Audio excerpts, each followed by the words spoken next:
Mayor Tumang, can you please occupy the seat? Page, paki-assist mo nga si Mayor Tumang. Mr. Chair, I am trying to show to the committee how MPAR 999 is involved not only in dangerous drugs but also in the illegal acquisition of land. Without sounding repetitive, Mr. Chair, let us be reminded that the 560 kilos of shabu were found in MPAR 999, which is owned by Chinese incorporators. Among those are Willie Ong and ADT Yang. It is the same company, Empire 999, which allegedly acquired illegally 320 land holdings allegedly in Mexico, Pampanga as well. So at this point in time, since both the dangerous drugs operation and the illegal acquisition of land both happened in Mexico, Pampanga, let us ask Mayor Tumang to enlighten us kung ano pong nangyari dito, because I believe dumadaan sa munisipyo lahat ng transfer ng property. Mayor Tumang, please. Yes po, Your Honor. Mayor Tumang, when was your first assumption of office as Mayor of Mexico, Pampanga? 2004 po, Your Honor. 2004. As far as you can recall, Mayor Tumang, kailan po ba nag-umpisang mag-acquire ng property si Empire 999? Hindi ko po maibigay, hindi ko po alam yung exact year, but approximately po 2000, yung nakabalik po akong mayor, 2017. 2017. Mayor Tumang, do you personally know Willie Ong? Hindi po, Your Honor. Do you personally know ADT Yang? Hindi po, Your Honor. But Mr. Chairman, would with the indulgence of the Honorable Luis Ro. Yeah, okay, please proceed. Thank you, Mr. Chairman. Mayor Tumang, Yes po, Your Honor. for the information of everyone, ito kasi pong question of the drugs and the acquisition of properties ng mga foreign national form part of my reso dun sa public accounts. Kasi public accounts na lang pinagsimulan nito eh. Na it was forwarded to this Quadcom. But the issue about some properties, transactions of Mayor Tumang, in which, ilang beses ka naman na-dismiss, Mayor? Ilang beses ka na na-dismiss? Yung dismissal order mo? Ilan? Once lang po, Your Honor. Once ka lang na-dismiss? Yes po, Alam ko Your- dalawa. Are you telling the truth? Mayor Tumang, ganito lang po, I just want to warn you. You're under oath once again in this Quadcom hearing and you're being asked by Congresswoman Luis Ro. Please, don't lie. Your Honor, yung pong yung previous po, na-reverse po yun. And then, Yung okay. 2022. And then po, 2023, last August po, yun po yung last ko pong dismissal. Under appeal. Yes po, pending appeal po. Pending appeal. Now, Mayor, ganito lang po, you're being asked if kilala mo si Eddie Yang, kilala mo si Tuma, kilala mo si Billy Ong. I just want to tell you, we have already discussed it in the Committee on Public Accounts. And please answer the query of the members of this committee truthfully, or else I will show you the proof. Yes po, Your And Honor. if you're lying, I will cite you in contempt once again, Mayor Tumang. Thank you, Mr. Chairman. Mayor Tumang, ulitin ko po yung tanong. Do you personally know Willie Ong? Your Honor, hindi ko po personally kakilala si Willie Ong and Eddie Yang. Pumunta po sa munisipyo, doon ko lang po sila nakilala dahil nag-inquire na bibili po silang lupa. With your statement, Mayor Tumang, it appears that you personally know Willie Ong and ADT Yang. Because when you said they came to your office, approached you, and told you that they are going to buy lands, Doon ko then lang it po- means that you were able to personally Yes po. meet with these two individuals. Tama po ba? Yes po, namit ko po sila sa munisipyo. In po, other Your Honor. words, you personally know Willie Ong and ADT Yang. Are you aware that Chairman, once again, Mr. Chair, this will be the last. Mayor Tumang, you're lying. Hindi po, Your Sandali Honor. po. Let me finish. Please don't answer. Don't talk unless you are recognized by the chairman. Mayor Tumang, sinabi mo hindi mo kilala personally si Willie Ong at saka si Eddie Yang. Si Eddie Yang, hindi mo kilala? Nakilala ko po, Your Honor, nung pumunta po sa munisipyo, nagpakilala po sila, Your Honor. Sandali, yung sa munisipyo lang ba? Yes po, Your Honor. Yun lang. Oh, now, eto Mayor Tumang, nagsisinungaling ka. Di ba naimbitahan kayo doon sa China? Yes po, At Your Honor. kasama niyo si Eddie Yang? Yes po, Your Oh, Honor. now you're telling me that sa munisipyo lang? Nung Don't lie. You're lying. Hindi. Anong hindi? May mga picture kayo abroad. ah, You were invited and you represent Mexico, Pampanga in that travel with Eddie Yang. And it's Eddie Yang that introduced all of you, and that includes the former governor and the governor to the ambassador. yes po, Your Honor. Oh, ngayon, di mo kilala? Mr. Chairman, Hindi ko lang po with that, Mr. Chairman, I have warned you, pasensyahan po tayo. I move to cite in contempt, Mayor Tumang. Your Honor, can I explain po para makuha niyo po yung point ko? Sandali po. Please po, Your Honor. Sandali po, you're not yet recognized. Mr. Chairman, once again, I move to cite in contempt Mayor Tumang in violation of our Section 11, Paragraph B. Refusal and evading to answer questions of the members of this committee. So move, Mr. Chairman. Your Honor, can you please give me a chance to explain? Hindi po kasi ano yung exact gusto nyong Mr. Chairman, the question is very simple. Just a 1-minute suspension.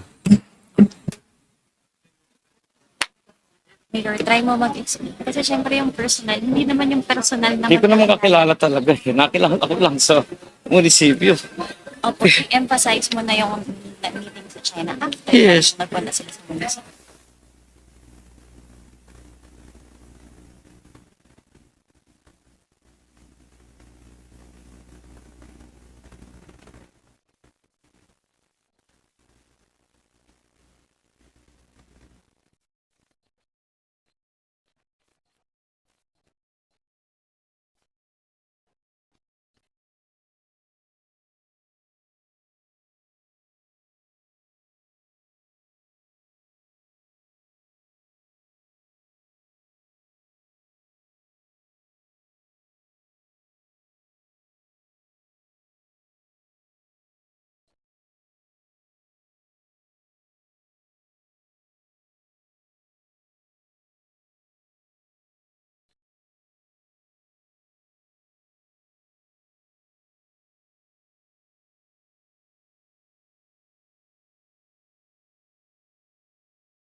The parliamentary status is that before the chair declared the suspension, there was a motion Before to we- cite in contempt former Mayor Tumang.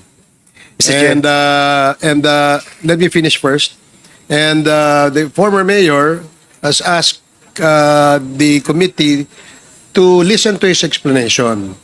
And in the spirit of fairness, we'd like to hear former mayor explain also his side, and perhaps he may be able to answer the queries asked by the members of the committee. So, Mayor Tumang, para po maliwanag, ang tanong po sa inyo kung kakilala nyo po si Eddie Yang. Ang sabi nyo po kanina, hindi. Yung pangalawang tanong, tinanong po kayo, ilang beses po ba kayo nagkita, nagkasama, nagkausap ni Mr. Eddie Yang? Ang sinabi nyo, isang beses lamang po sa munisipyo. Pero meron pong impormasyon na nagsasabi na magkasama pa ho kayo sa China. Pictures. At this is supported by photos. So,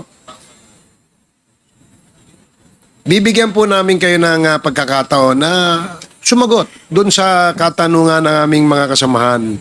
Para naman po, hindi naman po kayo hindi mapagbigyan, no? Ano po ang inyong sagot sa katanungan ni Congressman Paduano at ni Congresswoman Luistro? Thank you po, Your Honor. Hindi ko na lang po sinabing once ko lang po nakita namit si Willie Ong. Si Willie Ong po twice sa munisipyo po. Si Eddie Yang po, so many times. Pero yung first namit ko po si Willie Ong and Eddie Yang sa munisipyo po. And then, pagkatapos po noon, marami na pong series na nakita na po kami ni Eddie Yang dahil bumili po sila ng lupa. Hanggang pumunta po kami ng China, in-invite po kami doon. Doon po lang po nakilala si Eddie Yang. Ang pinupunto ko po, hindi ko po personal nakakilala po. Namit ko lang po sila sa munisipyo. Pero so many times po nakilala ko na sina Eddie Yang. Pero si Willie Ong po, twice lang po. Chairman, Yes, Congressman Paduano. ito kasi yung problema. Alam ko na, sinabi ko na kanina, Mayor, pinagdaanan na to natin Dalawang committee, dangerous drugs at saka yung Mexico. But sabi ko nga, kaya kayo inibitahan dito, including your brother and all those research person from Mexico, Pampanga, because there is a motion, a resolution by me na yung drugs, no? Yung drugs at saka illegal acquisition of properties of Chinese national will be forwarded to this committee. Kaya hindi ka Mayor, ganito kasing style mo Pag tinanong ka ng isa, sabihin mo, sinabi ko kanina, hindi mo personal kilala. Sabi mo sa munisipyo, now when I ask you, yung China travel, inamin mo. Now, dinagdagan mo ngayon na several times because on record, during the committee hearing, you know personally Eddie Yang and Willie Ong. Mamaya papakita ko sa iyo na magkakilala kayo ni Willie Ong. Yes po, Your Honor. Ang style mo kasi, Mayor Tumang, sorry, pero yung style mo, bulok. Alam ko na yon. Pag tinanong ko isang tanong, sasagutin mo. Pag tinanong ko isa, sasagutin mo. Better you were asked if you knew personally Willie Ong and Eddie Yang. That's why pinakontempt kita. Because you lied. Dito sa harap ng mga resource persons. Di ba he's lying? Sabi niya kanina, hindi niya kilala personal. Sa munisipyo lang.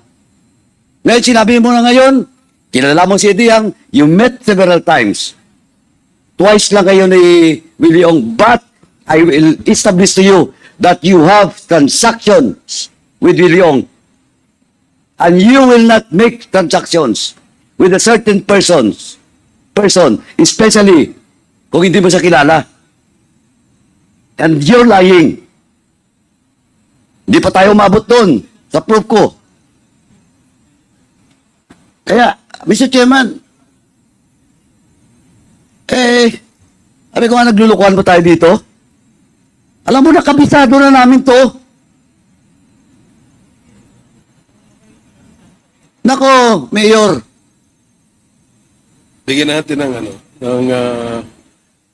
sa with that, Mr. Chairman, my motion to cite in contempt, I've already cited the violation.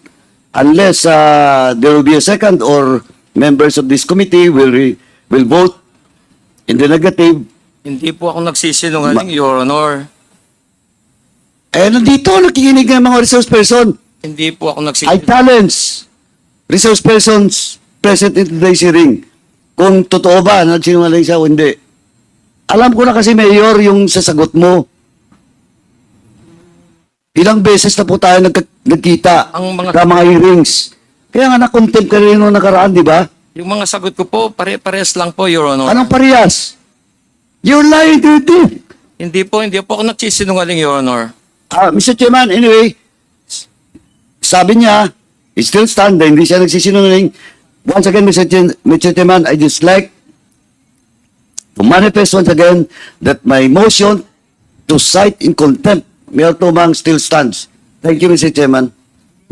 Mr. Chairman, I second. Yeah, there is a motion to cite in contempt Mayor Tumang.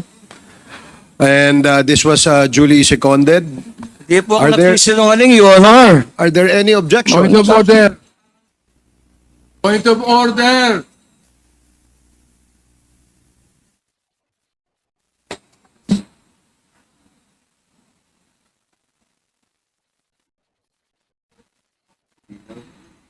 So I will reiterate the motion. There was a motion to cite in contempt former Mayor Tumang for violating Section 11, Paragraph C of the Rules of Procedure governing inquiries in aid of legislation. And this was duly seconded by Congressman Akop. Are there any objections? Hearing none, the motion is approved. Former Mayor Tumang is now cited in contempt. And we'd like to ask the Sergeant at Arms to please assist and escort former Mayor Tumang. Are there any other motions that you'd like to? Okay. So any other motion? Mr. Chair, Congressman Akop.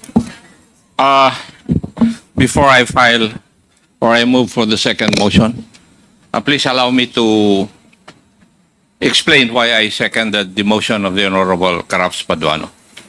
Please proceed. You have 3 minutes, Congressman Akop. Thank you. Ako po ay membro ng Committee on Public Accounts, Vice Chairman ng Committee on Dangerous Drugs, kaya alam ko po yung istorya na sinasabi ni Honorable Paduano. Why? Kasi religiously, nag-attend po ako ng mga hearings ng public accounts at saka kwan. Mayor Tumang, kung ano po yung style ninyo doon sa committee hearings, ganun po rin yung ginagawa nyo rito eh. Kung hindi ka nako-confront ng mga ebidensya na hawak ni Chairman Paduano, hindi mo inaamin. Inaamin mo lang pagkatapos na ma-confront ka na may mga ebidensya siya. Do not try to fool the members of this committee. Iisa lang po yung utak po ninyo eh. Napakaraming utak nandito na pinakikinggan ka at saka inobserbahan. Kilala ka na namin talaga eh. Di ba? Kung hindi sinabi ni Honorable Paduano na meron siyang pruweba na pumunta kayo sa China kasama itong mga taong ito, hindi mo aaminin. Kasi ganun din ang ginawa mo dun sa Committee on Public Accounts. Nandun ako. That is precisely the reason why I seconded the motion of the Honorable Paduano, Mr. Chair. Kasi alam ko rin na nagsisinungaling siya. Thank you, Mr. Chair. Mr. Chair, Thank you, Congressman Akop. Yes, Chair. Congressman Fernandez. and I would like also to manifest that I'm also a member of the public accounts. As a matter of fact, lagi natin sinasabi to that dangerous drugs, public accounts, yung sa human rights, and my committee, we're all together. Umiikot kami sa mga issues regarding dyan sa issue ng kay Mayor Tumang, issue ng different committees. And we know, Mayor Tumang, yung mga ginawa mong pagsisinungaling ngayon. Actually, kanina, nakikinig lamang kami. Akala namin, nasasabihin mo yung mga totoo. When you were mentioning about yung hindi mo kilala, medyo parang nagkatingin na kami dito. Parang may saliwa itong sinasabi.